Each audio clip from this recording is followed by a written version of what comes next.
প্রিয় বক্তা মেহেদী হাসানকে। বিতর্কের বিষয় নির্ধারণ করা হয়েছিল বিয়ে জীবনের সব কিছু নয়। একবার পক্ষ দলের বক্তব্য শুনছি, আরেকবার বিপক্ষ দলের বক্তব্য শুনছি। একবার ভাবছি বিয়ে করবো, আরেকবার ভাবছি বিয়ে আসা। যাই হোক, তারই ধারাবাহিকতায় আজকের বিতর্কের প্রতিযোগিতায় সর্বশেষ বিতর্কে সামিয়াকে তার বক্তব্য উপস্থাপন করার জন্য অনুরোধ করছি।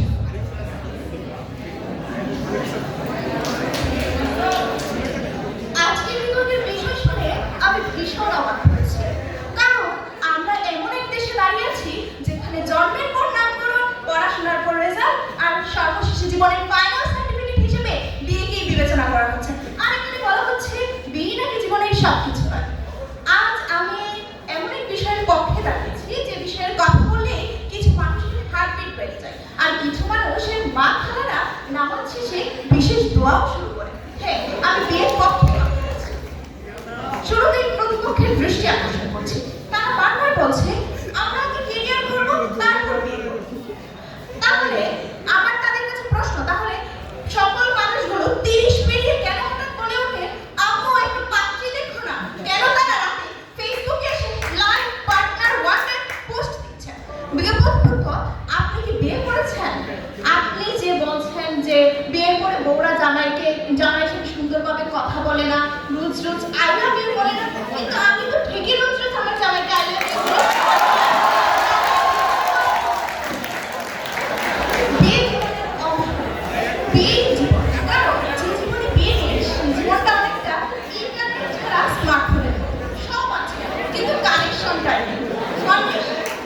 বাংলাদেশের প্রতিটি তরুণ তরুণীর পড়াশোনার মূল মোটিভেশন হচ্ছে বিয়ে, বিয়ে এবং আমাদের সবার প্রিয় দেশ সেবা, সমাজ সংস্করণ, নোবেল পুরস্কার, আরে না না না, একদমই না। জীবনের প্রধান একমাত্র মোটিভেশন হচ্ছে সাদিয়াকে বিয়ে করার জন্য হলেও অন্তত বিসিএস ক্যাডার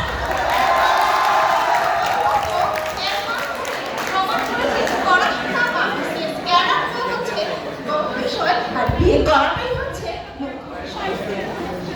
মুখ্য। বাংলাদেশের একজন মানুষের গড়ে সর্বোচ্চ বাঁচে প্রায় 60 বছর, আর কেউ যদি এক থেকে বেশি বাঁচে সেটা আল্লাহ প্রদত্ত বোনাস। এই বাস্তবতা মেনে নিয়ে আমাদের জীবন পরিকল্পনা করতে হয়। একটা প্রতিপক্ষের যুক্তি অনুযায়ী বললাম আমি পড়াশোনা শেষ করবো, তারপর কেরিয়ার বুঝবো এবং সর্বশেষ বিয়ে করবো। এই হিসাব করলে আপনার বয়স তো 35 থেকে 40 বছর হয়ে যাবে। ঠিক আছে, তখন বিয়ে করবেন। কিন্তু আমার প্রশ্ন তো এখানে, আপনার সন্তান বড় হবে কবে? তাকে আপনি বিয়ে দেবেন কবে? নাতি নাতনির মুখ দেখবেন কবে? না, বাস্তবতা বড়। এর মধ্যেই যদি আল্লাহ পাক আপনাকে রেখে দেন, তাহলে জীবনের সবচেয়ে সুন্দর অধ্যায়গুলো শুধু পরিকল্পনাতেই থেকে যাবে। বিজ্ঞাপনের মুখ্য আপনারা আমাকে দেখেন না, আমার বিয়ে হয়েছে, 1 বছরের একটা বাচ্চা আছে, পরে বিয়ে করাবো, নাতি নাতনির মুখ দেখবো ইনশাআল্লাহ। আর আপনাদের দেখতে আমি কি করবো জানেন? হালকা মুখ পেয়েছি, নিঃশ্বাস ফেলে বলবো বুইড়া বয়সে বিয়ে করছিলেন, ওই দশাটা হইতো। মধ্যরাতে আপনি যখন সত্যপ্রেমিক ছেলেটা দিয়ে বিরহ প্রেমিক হয়ে প্রেমিকার ঘন কালো চুলের গানের কথা মনে করে, তখন আপনার জীবনের এই করুণ ক্রান্তি লগ্নে আমি দিশারি হয়ে আবির্ভাব করবে একটি মাত্র বিয়ে। আমার প্রতিপক্ষরা আমার মনে মনে ঠিকই বলছে আপু আরেকটু জোর করেন না প্লিজ, আমরা তো রাজি আছি। অর্থাৎ তাদের বুক ফাটে তো মুখ ফাটে। আমার প্রতিপক্ষ দলের তৃতীয় বক্তা হইল তার কোনো প্রিয়সীকে কথা দিয়ে রেখেছে চাকরি পাওয়ার পরে তোমাকে বিয়ে করবে, কিন্তু চাকরি আর প্রেমটা হচ্ছে না। আমি নিশ্চিত আমার প্রতিপক্ষ দলের দলনেতা একদিন তার প্রেমিকার বিয়ের গেটে দাঁড়িয়ে বলবে চাচা বাড়িগুলো তো সাজানো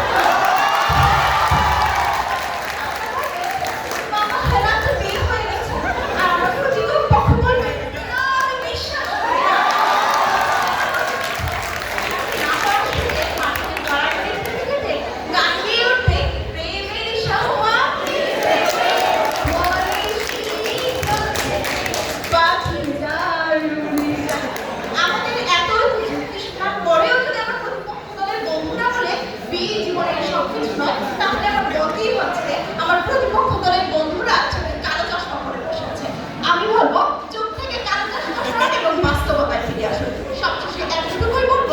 জীবন যদি গল্প হয়, বিয়ে তার সবচেয়ে সুন্দর অধ্যায়।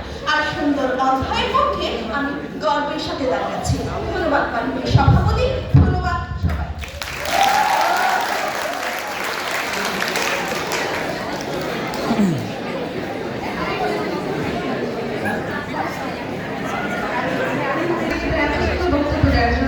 আসলে এখানে আমার মনে হয় যারা আমরা উপস্থিত আছি তারা রীতিমতো কনফিউজ বিয়ে করবো কি করবো না। আমরা দেখতে পারি উনি যখন আমাদের বিয়ের পক্ষে যারা তাদের বক্তব্য দিচ্ছেন উনি অবরোধটা নিয়ে গাড়ি চালাচ্ছেন, আবার বিয়ের বিপক্ষেও যখন বলতেছেন আবার অবরোধ খুলে রেখে দিচ্ছেন। উনি আসলেই কনফিউজ বিয়ে করবে কি করবেন না। এই পর্যায়ে বিদ্যার্থীদেরকে আমি অনুরোধ করবো নিজেদের আসলে ফিরে যাওয়ার জন্য।